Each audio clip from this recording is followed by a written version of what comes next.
3 semanas para las elecciones. No se sabe quién va a ganar, no se sabe si va a haber segunda vuelta o no. Se habla de asamblea constituyente. ¿Quién puede ayudar a entender esto? ¿Quién puede? Ya sé, Hernando Gómez, buen día. Vamos. Hernando, necesito hablar contigo. Hernando Gómez, buen día. Bienvenido a Entrevista Reina del periódico El Tiempo. Es muy grato estar con Reina en El Tiempo. Gracias, Hernando. Cuando uno mira tu formación, das para mucho, y lo estoy diciendo de manera elogiosa, no lo estoy diciendo de manera sarcástica ni irónica. Filósofo. Bueno, estudios de filosofía, estudios de sociología, estudios de derecho, estudios de economía. Cosas. Y te has definido en algún momento como un terapeuta de este país, como un psicoanalista de este país. Sí, más que un terapeuta, ¿no? Sí, un psicoanalista de este país. Y aquí hay un resultado de ese ejercicio, uno de varios resultados, ¿no? Porque es que el nivel de producción es sorprendente. Digo, producción de lo que tú escribes, que es Colombia después de Petro.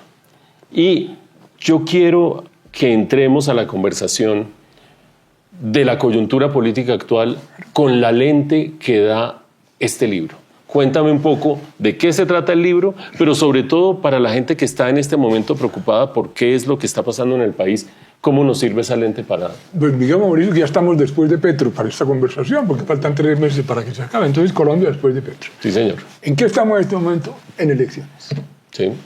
En elecciones hay 3 candidatos. Sí. Punteros. La gente no tiene memoria, pero en octubre del año pasado nadie hubiera imaginado que iban a ser estos 3. Y eso es muy interesante. Son 3 aparecidos, realmente 3 aparecidos. Antes de la consulta del pacto histórico. Hasta el momento de la consulta del pacto histórico en octubre, que apareció Iván Cepeda. Sí. Iván Cepeda es candidato sencillamente porque en ese momento había metido a la cárcel a Álvaro Uribe. Lo metió durante 2 semanas y después lo absolvieron. Y por eso es el candidato del pacto histórico. Paloma Valencia es candidata del Centro Democrático porque Uribe la escogió. Simplemente, además peleando con la Cabal y con Miguel Uribe. Y Cepeda y Abelardo se lanzó de la farándula un poco dudosa y confusa de ser un abogado y un cantante, se lanzó a la palestra pública. Entonces son 3 personas improvisadas, son 3 personas comunes y corrientes. A diferencia de otros políticos de otra época. Por ejemplo, Petro, que lleva una carrera muy larga, conociendo, luchando en el país, o Alfonso López, o Lauriero Gómez. ¿Uribe en su momento fue un aparecido? ¿O? No, Uribe no. Uribe llevaba toda la vida de trayectoria política. Estos 3 son 3 aparecidos, no en ningún sentido negativo, sino sencillamente, Mauricio, esto es importante que lo entendamos, son 3 personas, digamos, más o menos comunes y corrientes. Podrían ser muchas otras personas. Podría ser mucha gente, podrían ser el papel de Paloma Valencia o el de Abelardo. Y eso es interesante porque eso quiere decir que estas son personas que hablan como la gente y por eso tienen tanta fuerza. Entonces uno oye a Cepeda. La conversación de Cepeda, y ahí es donde está mi oficio de psiquiatra, o sea, yo lo que hago es oír cómo habla la gente. Es lo mismo que yo iría y tú irías si fuera a la cafetería de la Universidad Nacional. Con todo respeto, pero eso es la misma análisis, el mismo discurso. O si fueras a un cabildo indígena en el Cauca. Es exactamente la misma conversación. Perfectamente lógica, comprensible, válida.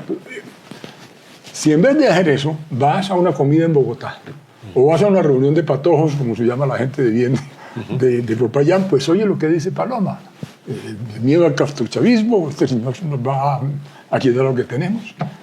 Si hablas con los reservistas o hablas con los pastores protestantes, pues dicen lo mismo que dice Abelardo.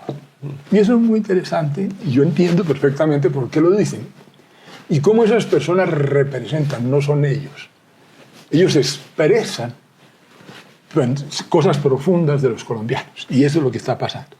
Es muy interesante cómo los colombianos estamos divididos entre, por una parte, la rabia contra la injusticia acumulada, con mucha razón, porque la injusticia de este país es evidente. Este es un país clasista, racista, con hambre. Entonces, desplazados, 1 millón de vendedores ambulantes, pues pobreza.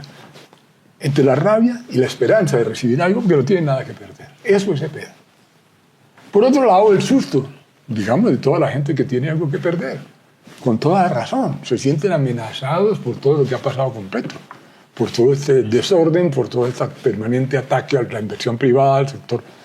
Todas estas cosas que hace Petro. El susto de Venezuela.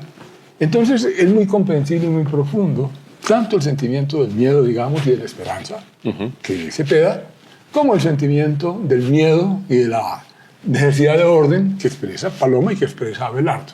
Eso es muy comprensible y está muy bien, y es inevitable que sea así, es decir, así es y así va a ser, y por eso está pasando lo que está pasando. ¿Qué es lo que está pasando? Pues lo que tenía que pasar. Este libro terminó hace mucho tiempo, pero era claro lo que iba a pasar, y por eso está escrito en el libro. ¿Qué iba a pasar? Pues que el país se iba a dividir entre las dos cosas. Era inevitable. ¿Por qué? Porque lo que pasó con Petro es que Petro empujó al país, empujó a otro país que no había visto, que todavía no quiere ver la clase alta, que todavía no quieren verse en los clubes. Empujó a ese país que llamamos el país de los nadies. De pronto llegó un señor a hablar de otras cosas, con otra agenda. Todo lo que decía sonaba escandaloso.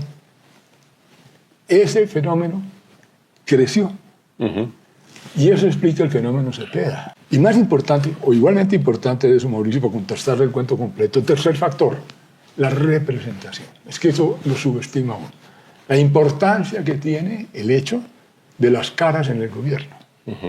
Los rostros, que son muy distintos de los tuyos míos, porque es la realidad de Colombia. La vicepresidenta, que terminó mal, pues la vicepresidenta para mucha gente es una empleada del servicio, hay que decirlo así, porque eso fue lo que pasó en Colombia, que llegó una persona que era una empleada de servicio. Los gitanos, los gays, la diversidad, la otra Colombia, lo que llamo el país de todos los colores, se asoma. Y eso tiene una importancia simbólica enorme que uno tiene que valorar cuando piensa en México o en Estados Unidos, o en fin, poder de los símbolos del mundo más grande. Y el otro factor adicional que hay que tener en cuenta pues son los contratos, lo que Mauricio Cárdenas llama bien o mal el empleo militante. 4 años, como estamos viendo además, contratando gente, activistas, muchas veces legítimos, yo no puedo decir otra cosa, son funcionarios públicos.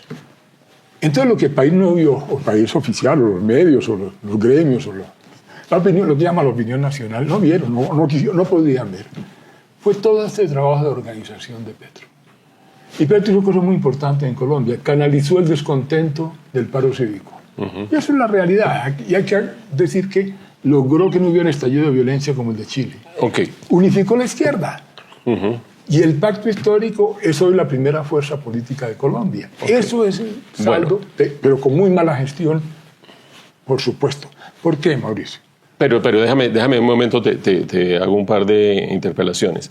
La primera de ellas tiene que ver con... tú enuncias 3 elementos fundamentales que Petro no violó, nunca rompió, pero que están en plena tensión. Uno de ellos es la separación de poderes. Así es. Y la separación de poderes, y yo te he oído y he hablado contigo previamente, es fundamental sin duda. Para la sostenibilidad de una sociedad de manera civilizada. Y atentó todo el tiempo contra la separación de poderes y todavía estamos viendo a las altas cortes tumbando esos intentos. Primer punto, y quiero que te refieras a ese.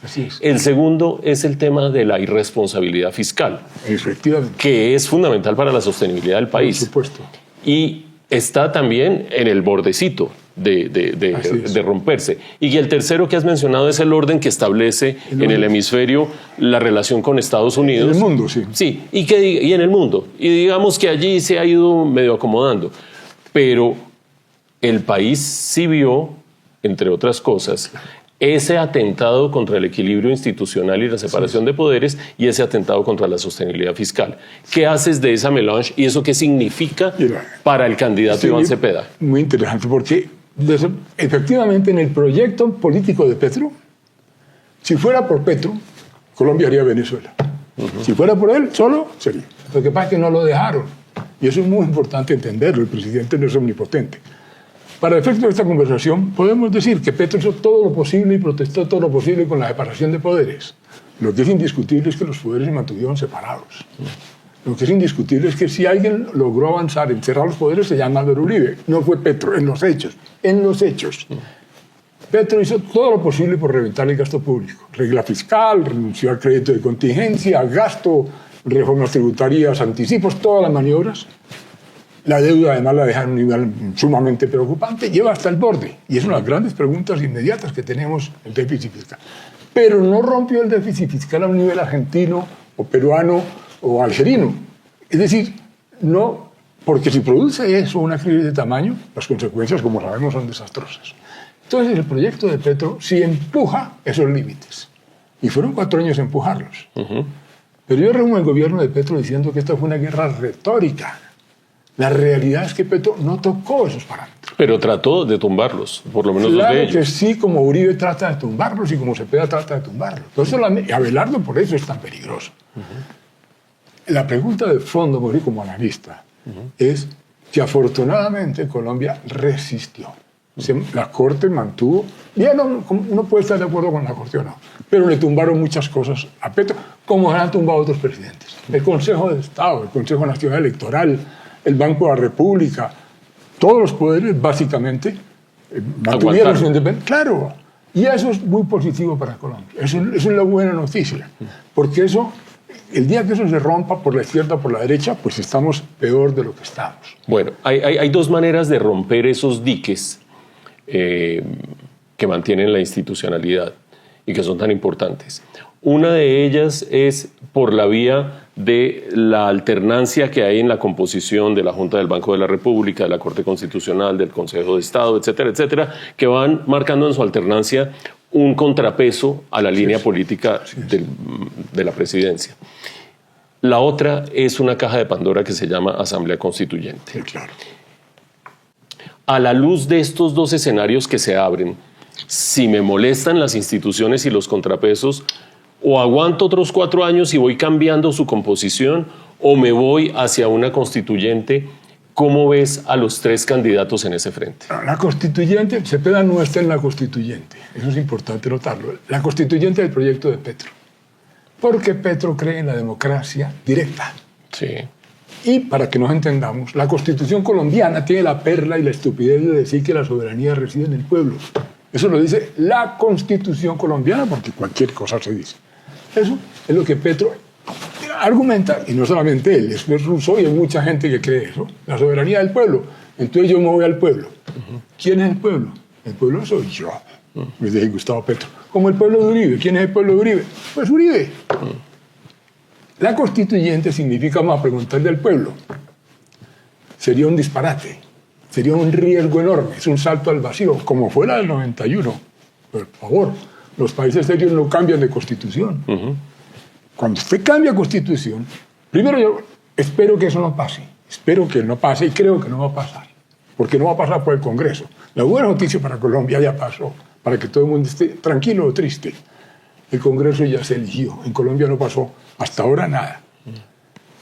La constituyente es el intento de Petro de cambiar la democracia representativa del Congreso por la democracia directa. Es altamente peligroso.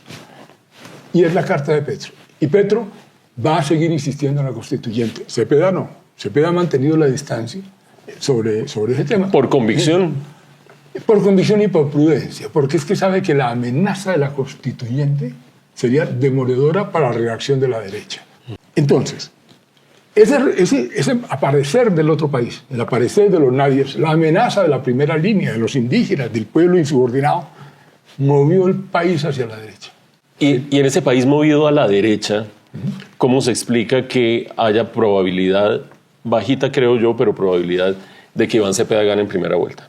Es muy baja, es muy baja. Yo creo que es muy baja, porque yo creo que Colombia es fundamentalmente conservadora. De hecho, si me preguntan, a la luz de la inercia estadística y de mis propias lecturas, que por supuesto seguramente están equivocadas, el presidente probable llama a Abelardo de la Espriella. ¿Por qué vía? ¿En primera vuelta cómo? Porque en primera vuelta yo creería que no pasa, no creo que Cepeda logre los 10 puntos, digamos, que le faltan para pasar en primera vuelta. Segundo, parece asegurar por las encuestas que gana en la segunda vuelta, el segundo lugar lo gana Abelardo de la Espriella y no Paloma Valencia, lo cual manifiesta hasta dónde el país se ha derechizado. Y en segunda vuelta, entre el miedo de la gente que tiene algo que perder, los medios de comunicación unánimemente, el establecimiento de Estados Unidos, yo creería que es más probable que gane, puesto a escoger entre Abelardo de la Espriella y Iván Cepeda, es más probable que gane del esplilla. Desafortunadamente, creo yo, porque lo terrible de esto, y lo digo como analista, ¿no? Lo grave de esto, lo grave realmente de Colombia es que estos tres candidatos expresan, como decía diciendo, expresan genuinamente, expresan, pero son expresiones, no tienen soluciones. Lo que duele de Colombia es que estemos en manos de candidatos que no entienden la complejidad del país, que ni lo representan. Me devuelvo un paso a el legado que recibiría, por ejemplo, Iván Cepeda si logra Gustavo Petro transmitir su favorabilidad y su popularidad a Iván Cepeda. Dices que incluso él no tiene soluciones. No tiene soluciones. Elabora un poquito esa... No la tiene por lo que tú has dicho, porque es que el presupuesto nacional no da más, para decir la cuestión más simple. Cepeda no tiene una fórmula productiva. La economía no tiene ninguna claridad sobre el rumbo económico del país. Ningún candidato lo tiene, ninguno de los tres. Eso es terrible, pero es la verdad.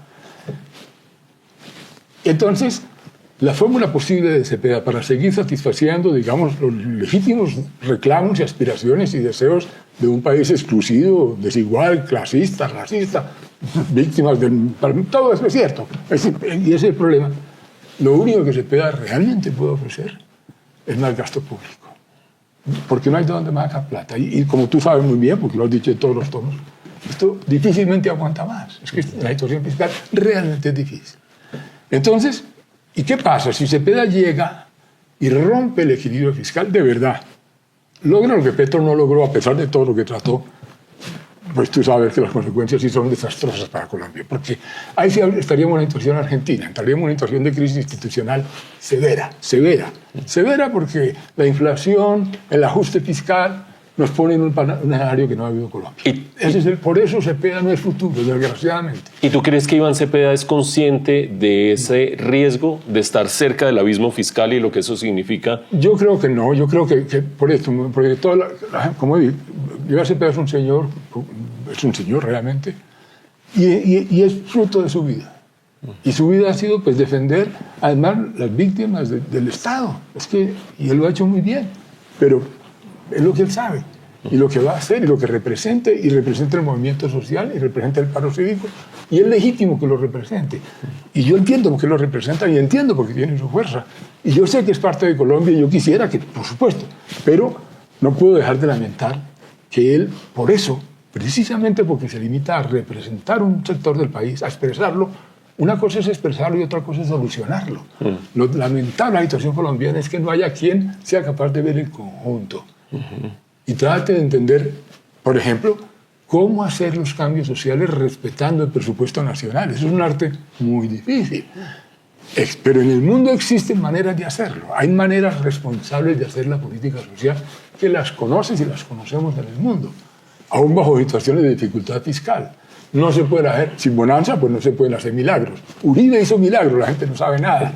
Uribe es tan popular porque tuvo la bonanza petrolera, no solamente por la seguridad democrática, sino porque tuvo la mayor riqueza en un siglo en la historia de Colombia. Tú has mencionado dos grandes problemas que tiene que resolver Colombia. Uno, el control del territorio por parte del Estado, y otro, dar oportunidades dignas de empleo al 70 o 60% de la población.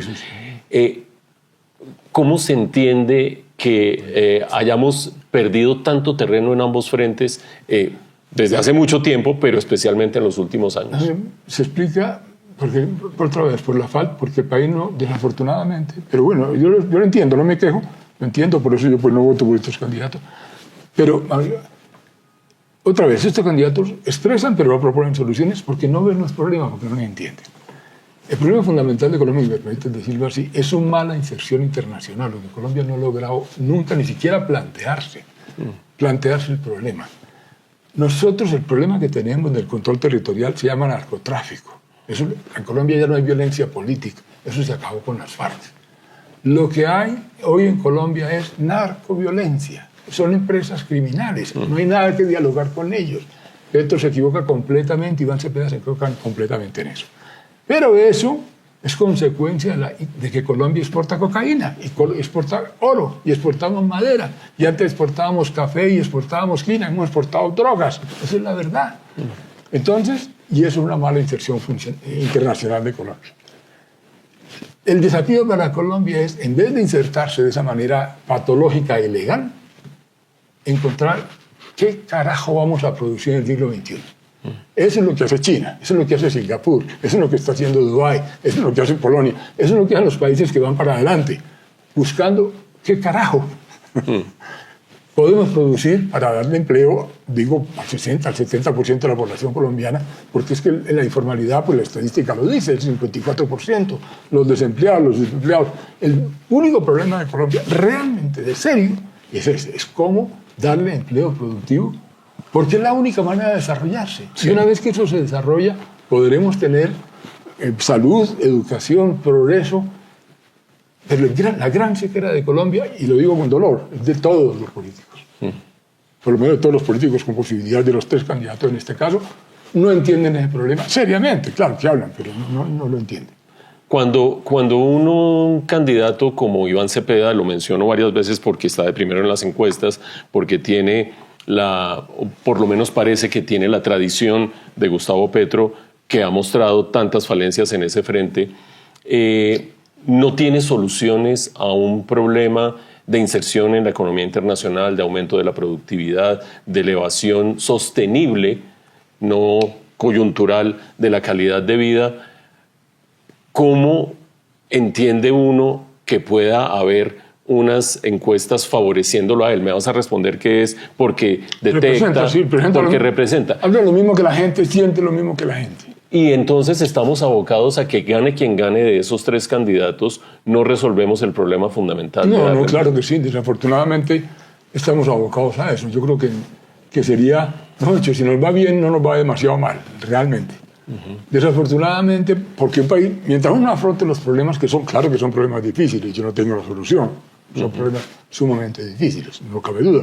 Pero mientras no afrontemos el problema real que es ese, pues no lo podemos resolver, no lo estamos resolviendo. Y desafortunadamente, digamos, pero para entenderlo, Mauricio, no es que Cepeda no tenga una teoría, es que ese es el problema de las ideologías. El argumento de Cepeda, si tú lo oyes con cuidado, es, él cree en otro modelo de desarrollo que se basa en el consumo y en la elevación del capital humano y la teoría del desarrollo humano, que es una teoría muy respetable de Amartya Sen, yo mismo he escrito en eso, pero él no entiende nada. Es que el problema de las ideologías es que entienden las cosas, pero entienden mal. Entonces Gustavo Petro entiende toda la izquierda, pero entiende mal. Yo digo que el peor enemigo de Colombia son las malas universidades. El peor problema es la gente que medio sabe, porque el que no sabe, pues sabe que no sabe. Y el que sabe, pues sabe. El problema de estos políticos, con todo el respeto personal que me merece, es que creen que saben y no saben, porque no lo han estudiado.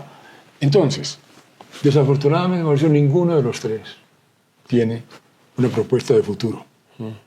Yo entiendo, porque es mi oficio de sociólogo, las fuerzas sociales que se mueven. Entiendo las razones de la gente por qué va a votar. Entiendo por qué estamos polarizados. Entiendo por qué estas son nuestras opciones. Entiendo y respeto a las personas, porque naturalmente son personas con muchos méritos, no cabe duda, que tienen virtudes que yo no tengo. Entiendo a los candidatos y constato que ellos expresan fuerzas sociales profundas. Entiendo por qué tienen votos, por qué están en la competencia, por qué es posible que gane Cepeda, o que gane Abelardo, o que gane Paloma Valencia. Entiendo por qué es posible. Y lamento que el futuro predecible va a ser un futuro de más polarización. ¿Por qué? Porque si Cepeda llega y empuja el déficit fiscal, pues, mejor dicho, con Petro una pelea retórica, Mauricio. Te pasaste 4 años peleando con Petro, pero Petro no hizo nada real, de fondo, nada. Fue una pelea retórica contra el establecimiento, contra los medios, insultó a todo el mundo, insultó a los gremios, eso no cabe ninguna duda, gobernó muy mal.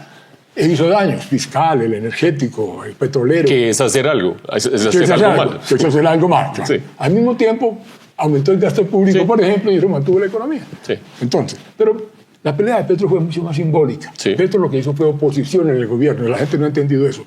Petro pasó 4 años haciendo oposición de día y de noche contra el establecimiento. Petro no gobernó, Petro hizo oposición. Lo que pasa es que Colombia no aguanta y ni Cepeda puede hacer eso, porque no es un caudillo. Entonces Cepeda llega y el riesgo de que empuje el déficit fiscal o de que entremos a una confrontación en serio, como ha pasado en América Latina, sobre la propiedad privada y sobre los temas de fondo, ¿qué es lo que hay detrás de esto? Y lo que la derecha, o nuevamente la derecha, el país, con razón se muere del susto. El conductor de taxi, claro que tiene miedo, o muchos tienen miedo. ¿Por qué? Porque hay una amenaza Entonces, pero Mauricio, lo que no se puede olvidar es que, aunque Cepeda pierda, la izquierda está aquí para permanecer. La izquierda está organizada. Sí. La izquierda es la primera fuerza política de Colombia. Con el paro cívico a hoy, lo que ha hecho Petro es dejar una izquierda orgánica, tan institucionalizada, que tiene un candidato no carismático, sin trayectoria, como Iván Cepeda. Estamos en un país que, como lo has caracterizado, es un país que se ha derechizado, por una parte, pero por otra parte se ha institucionalizado y fortalecido la izquierda y llegó para quedarse en el ámbito institucional. Sí. Y es un país en el que no hay control del territorio por parte del Estado y no hay un candidato que ofrezca o que tenga claridad de fórmulas de desarrollo económico sostenible. Con todo eso en mente, ¿tú eres optimista o pesimista sobre la sostenibilidad de las instituciones en Colombia? Yo soy realista y hasta ahora, se puedo decir, Colombia mantiene su democracia. Por eso la noticia, para mí satisfactoria, como para mí satisfactoria, es la elección del Congreso. Pudo haber sido pésimo, pero un Congreso plural. Yo creo que mientras el Congreso no se cierre, y no creo que sea fácil cerrarlo, creo que para cerrarlo, de hecho es más peligroso que lo cierre la derecha a que lo cierre la izquierda. Pero creo que ninguno, ni Abelardo, ni creería yo, salvo Mauricio, una crisis grave, precipitada por un evento internacional, una catástrofe fiscal, como no se puede descartar si seguimos como vamos, o un intento exageradamente represivo como Duque empezó a hacer. Si Paloma Valencia o Abelardo tratan de frenar, digamos, a los nadis y a la izquierda del movimiento social, porque son mucha gente, si lo tratan otra vez de echar para atrás, yo temo que el riesgo de una confrontación aumenta. Claro que tiene que aumentar, porque la izquierda está organizada. El movimiento, la primera línea, y los nadis ahora ya no son anónimos, son mucha gente. Ese escenario sí me preocupa el futuro de Colombia, porque con cualquiera de los dos que gane, desafortunadamente, es posible que aumente la tensión. Las instituciones, la separación de poder en Colombia, afortunadamente es muy fuerte, es muy confusa. Yo detesto las cortes, hablo más de ellas, pero no importa. Son independientes y fallan como les da la gana. Afortunadamente como les da la gana. Y el Consejo de Estado opina, y el Consejo Nacional Electoral y la Junta del Banco de la República se mantienen, la nombra Petro y siguen. Entonces, afortunadamente, el país mantiene eso, mantiene su pluralidad. Así sea, como digo, con violencia. Yo en eso soy optimista, Mauricio, porque la historia ha demostrado que se mantiene y hay razones para creer para esperar que se mantenga. Ahora, que se mantenga, ojo, se mantiene el país como está. Es decir, cuando la gente dice, pues vamos al pasado, que no se hagan sueños. Es decir, sigue siendo un país improductivo, injusto, desigual, machista, clasista, violento, pero mejor que Venezuela, mejor que Cuba. ¿Por qué? Porque se mantiene la separación de poderes, se mantiene la democracia, se mantiene la inscripción al orden económico mundial, que son los pilares. Y yo espero que Colombia mantenga eso. ¿Y un sí o un no? Con el actual Congreso y con las instituciones como las ves, una constituyente no tiene chance. No pasa, por ahí no pasa. Muy bien. Hernando, muchas gracias. Un placer como siempre. Gracias, es muy grande. Gracias por haber estado en Entrevista Reina del periódico El Tiempo. A ti muchísimas gracias.